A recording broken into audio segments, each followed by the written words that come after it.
وقتی خدا بخواد یه آدم رو قدرتمند کنه، اول نمیاد تاج بذاره رو سرش، بلکه اول اون آدم رو میشکنه.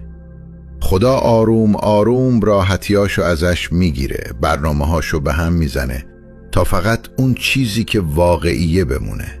این تنبیه نیست، آموزشه.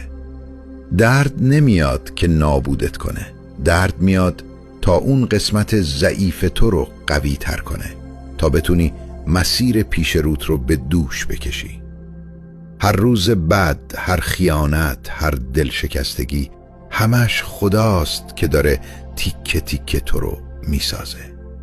تو داخل راحتی رشد نمی کنی، تو وسط آشوب رشد می کنی.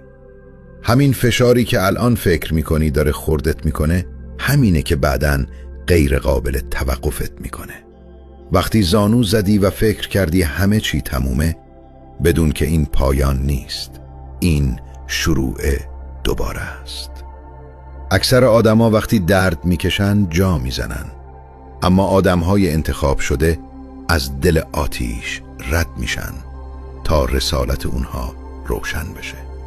هر امتحان، هر اشک، هر بیخوابی نشونه‌ای هست که خدا هنوز داره روی تو کار میکنه. به خدا اعتماد کن. این پست رو بفرست برای کسی که دوستش داری.